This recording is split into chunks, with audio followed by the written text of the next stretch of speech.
তৃণমূলী police আর পুলিশের তৃণমূল প্রশাসনের রাজনীতিকরণ সম্পূর্ণ হয়েছে। আর গুলশান কলোনি সেটা হলো কি করে? গুলশান কলোনিটাই তো সবচেয়ে বড় প্রশ্ন।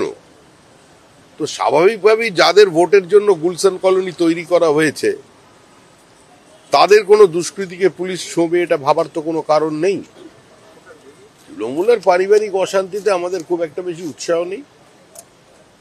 অবৈধভাবে অনুপ্রবেশকারী রোহিঙ্গাদের গুলশান কলোনিতে বসানো হয়েছে, তাদের জলের লাইন দেওয়া হয়েছে, বিদ্যুৎ সংযোগের ব্যবস্থা করা হয়েছে। বোটানিক্যাল গার্ডেন, আচার্য Jagadish Chandra Indian botanical garden, তার ভেতরে মসজিদ তৈরি হয়ে গেছে, সেখানে দেখা যাচ্ছে জলের লাইন পৌঁছে গেছে। সর্বত্র তো একই দৃশ্য। না, এই গুলশান কলোনি যে মূল অভিযুক্ত মিনি ফিরোজ, যে দুষ্কৃতীর নাম বারবার সামনে আসছে, সে একের পর এক নিজে ফেসবুক ভিডিও করে সে বলছে যে পুলিশকে বলতে চাই আমার পেটে কেউ লাথি মারলে আমি চুপ করে বসে থাকবো না। রীতিমতো হুমকি এবং লোকাল কাউন্সিলরের বিরুদ্ধে হুমকি দিয়ে যাচ্ছে, তো পুলিশ তাকে ধরতে পারছে না। পুলিশ কেন তাকে ধরবে? সে তো তৃণমূলের কোনো নেতার সঙ্গে যুক্ত, তার উপরে আশীর্বাদ আছে। তো স্বাভাবিকভাবেই সে দলীয় কর্মসূচি পালন করেছে, তাকে তো পুলিশের ধরার কোনো অধিকার নেই। আর তার হুমকি দেওয়ার অধিকার আছে, কারণ তার দল তৃতীয়বারের জন্য পশ্চিমবঙ্গে ক্ষমতায় এসেছে। এই আব্দুর রহিম বক্সি, মালদার এই তৃণমূল নেতা, সভাপতি, জেলা সভাপতি, তিনি বারবার একের পর এক বিজেপির শীর্ষ নেতৃত্বকে আক্রমণ করে যাচ্ছেন। এর আগেও আমরা দেখেছি, আজকেও শুভেন্দু অধিকারী আর সুকান্ত মজুমদার দুজনকে মির্জাফর বলে আক্রমণ করছেন তিনি। সমস্ত আক্রমণের উত্তর দেওয়ার জন্য বিজেপি নেই, সমস্ত কিছু মানুষ শুনছে। তৃণমূলকে মানুষ চিনেছে, তাকেও চিনবে। যেটা উত্তর দেবার মানুষই দিয়ে দেবে।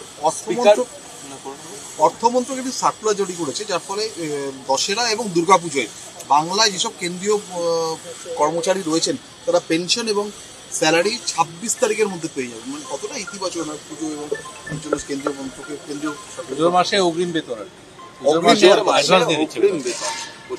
এটার মধ্যেও যদি পশ্চিমবঙ্গে কেউ রাজনীতি খোঁজে তার আমাদের কিছু করার নেই। এটা সম্পূর্ণ কেন্দ্রীয় সরকারের সিদ্ধান্ত। উৎসব মুখরতায় মানুষ থাকুক, আর তার ছোঁয়া কেন্দ্রীয় সরকারি কর্মচারীদের কাছেও আসুক, সেটার জন্য এই প্রচেষ্টা বা এই পদক্ষেপ। সবাই এটাকে স্বাগত জানাবে, আমরাও খুশি। স্পিকার বিমান বন্দ্যোপাধ্যায় বলছেন আমাদের এখানে অনেক ইন্ডাস্ট্রি হয়েছে, সিঙ্গুর একমাত্র ইন্ডাস্ট্রি নয়।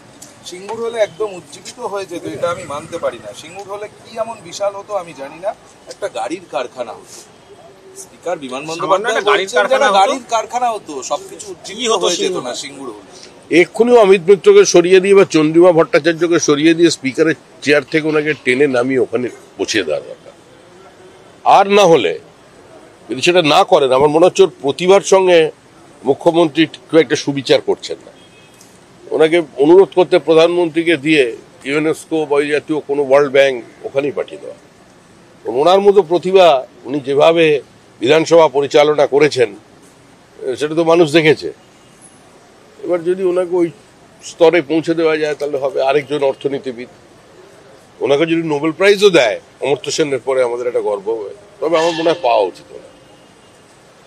আগামীকাল সেই দিন যারা অপেক্ষায় ভারতবাসী এবং সবাই অপেক্ষা করে আছেন, 75-এ পা দেবেন দেশের প্রধানমন্ত্রী।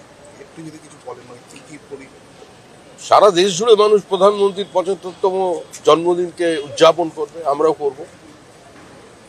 স্বাধীন ভারতের ইতিহাসে সফলতম প্রধানমন্ত্রী, যিনি ভারতবর্ষকে প্রাসঙ্গিক করেছেন, ভারতবর্ষকে একটা শক্তি হিসেবে আন্তর্জাতিক বিশ্বে প্রতিষ্ঠিত করতে পেরেছেন, যিনি কোভিড উত্তরকালে পৃথিবীর 100-র বেশি দেশকে সাহায্য করবার পরেও ভারতবর্ষে 60-এর বেশি সোশ্যাল ওয়েলফেয়ার প্রজেক্টকে চালু রেখেছেন, যিনি 80 কোটি মানুষকে ফ্রিতে এখনো রেশনের ব্যবস্থা করেছেন, যিনি অনেক পরিহাসের সহ্য করেও ডাবল ডোজের ব্যবস্থা করেছেন ভারতবর্ষের মানুষের জন্য, যিনি প্রত্যাঘাত করতে শিখিয়েছেন, তরুণ প্রজন্মের চোখ দিয়ে নতুন করে ভারতবর্ষকে দেখতে ভারতবাসীকে শিখিয়েছেন, তার 75তম জন্মদিন। নরেন্দ্র মোদী তো কোনো ব্যক্তি নন, নরেন্দ্র মোদী শুধু প্রধানমন্ত্রী কিংবা কোনো বিজেপির নেতা নন।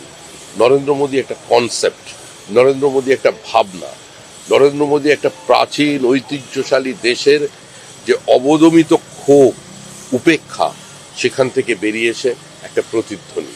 তো তাকে ভারতবর্ষের মানুষ গ্রহণ করবে, স্পর্শ করবে, এটাই স্বাভাবিক। ফুটবল নিয়ে নেমে পড়লো এসএফআইও, বিজেপির দেখা দেখি ফুটবল নিয়ে নেমে পড়লো শুরু করছে বিশ্বভারতী থেকে নরেন্দ্র কাপের পর। এটা আমাদের দেখে নেমে পড়েছে এটা মনে করার কোনো কারণ নেই। আমরা তো চাই নরেন্দ্র কাপের পরে কবিগুরু কাপ হোক, আমিও বলেছি এটা আগে, নজরুল কাপ হোক, সব কাপ হোক, কিন্তু দেখবেন ওই রবীন্দ্রনাথ নজরুলের ছবিতে আগুন যেন কেউ না লাগায়। এই বিষয়টা ওদের বক্তব্য কি একটু জেনে নেবেন। কবিগুরু কাপটা যখন শুরু করছেন, খুব আনন্দের কথা, আমরাও খুব খুশি। আমরা এটাই চেয়েছিলাম, যে ধরনের মনীষীদের নামে যুব সমাজকে কাছে টেনে আনতে। কিন্তু একটুখানি রবীন্দ্রনাথের ব্যাপারে ওনার বক্তব্যটা কি ওটা একটু জেনে নেবেন। প্রাক্তন শিক্ষামন্ত্রী পার্থ চট্টোপাধ্যায়কে আজকে গ্রুপ সি মামলায় 90,000 টাকার ব্যক্তিগত বন্ডে তাকে জামিন দেওয়া হয়েছে একাধিক সিবিআইয়ের বিশেষ আদালতে। একের পর এক মামলায় জামিন পেয়ে যাচ্ছে। প্রাথমিক নিয়োগ দুর্নীতি মামলায় তিনি রয়েছেন, ওটা থেকে যদি বেল পান তাহলে আবার বেরিয়ে যেতে পারেন। ভাই, সবাই তো বাইরে, উনি কেন এতদিন ভেতরে থাকবেন? সমস্ত দোষ পার্থ চট্টোপাধ্যায়। উনি হেভিওয়েট মন্ত্রী ছিলেন। ফিরহাদ হাকিম বলেছিলেন যে যদি কোনো ভুল হয়ে থাকে সেটা পার্থদার একার নয়, আমাদের সকলের ভুল, কালেকটিভ রেসপন্সিবিলিটি। আর মাছ সব পাখি খেয়ে চলে গেল, আর পার্থ চট্টোপাধ্যায় জেলের মধ্যে থেকে গেলেন। এটা তো চলতে পারে না। মানুষ এখন আর পার্থ চট্টোপাধ্যায়কে দেখতে চাইছে না। পার্থ চট্টোপাধ্যায় হেভিওয়েট, তার শরীর এবং তার হেভিওয়েট দুর্নীতি সম্পর্কে মানুষ অবহিত। অনেক তো গল্প চলছে, কিন্তু যারা স্লিম, যারা এদিক ওদিকে ঘুরে বেড়াচ্ছেন, যারা তালিকাগুলো পার্থ চট্টোপাধ্যায় ঢুকিয়ে দিয়েছিলেন, তারা কোথায় যাবেন? এইসব দেখে শুনে মানুষ ক্লান্ত। পার্থ চট্টোপাধ্যায়কে নিয়ে আর কারোর কোনো উৎসাহ নেই। এখন মানুষ চাইছেন যে অর্জুনকে, যিনি পার্থ চট্টোপাধ্যায়ের রথে চেপেছিলেন, অর্জুনের খোঁজ করছে মানুষ। মালদার তৃণমূলের জেলা সভাপতি বলেছেন যে এই যে পোর্টুলিয়ামে বসে মিটিং করছে সেনাবাহিনী, এটা আসলে পশ্চিমবঙ্গে এই সরকার ফেলে দেওয়ার চক্রান্ত হচ্ছে, সরকার ফেলে দেওয়ার চক্রান্ত হচ্ছে। ওর বুদ্ধিবৃত্তি যেরকম সেরকমই বলেছে। ও যেটা বোঝে সেনাবাহিনী সম্পর্কে সেটা বলেছে। এসব নিয়েই তো তৃণমূল। এসব না থাকলে কি আর পশ্চিমবঙ্গে মানুষের আনন্দ থাকবে? এখন তো রবি ঘোষও মারা গেছে, আমাদের ভানুও নেই, জহরও নেই, ফলে একটা তো কিছু দরকার। এইসব আর তৃণমূল আছে, এদের নিয়েই চলবে। চন্দ্রনাথ সিনহাকে ইডি চার্জশিটে তার নাম দিয়েছে। ইডি আজকে হেফাজত ও 5%-এর, তার বেশি ক্ষমতা নেই। ও ইডি চন্দ্রনাথ সিনহাকে দিল কি দিল না, এই নিয়ে পশ্চিমবঙ্গের মানুষেরও কোনো উৎসাহ নেই, আমাদেরও নেই। 5%, খুব মেরে গেলে 6%, তার বেশি পেয়ার না। অভিষেককে কাঠের মূর্তি উপহার দিচ্ছে কে? অনুব্রত মণ্ডল। তাহলে আপনারা যাকে বলছেন 75%, তাকে সিবিআই ধরছে না কেন? ওইটি সিবিআই কে আপনারা গিয়ে প্রশ্ন করুন, মানুষ কি চাইছে, মানুষ কি বলতে চাইছে। হ্যাঁ, কে কে কাঠের মূর্তি? অভিষেকের কাঠের মূর্তি অনুব্রত মণ্ডল অভিষেককে উপহার দিয়েছে। এর থেকে বড় আনন্দের বিষয় কি হতে পারে? অনুব্রত মণ্ডলও একজন ব্যক্তিত্ব।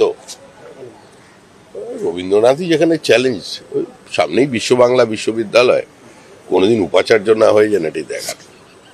আমাদের ভিডিও ভালো লাগলে লাইক এবং শেয়ার করুন। কমেন্ট সেকশনে গিয়ে জানান আপনাদের মতামত। আরও ভিডিও পেতে আমাদের চ্যানেল সাবস্ক্রাইব করুন এবং প্রতি মুহূর্তে খবরের আপডেট পেতে প্রেস করুন বেল আইকন।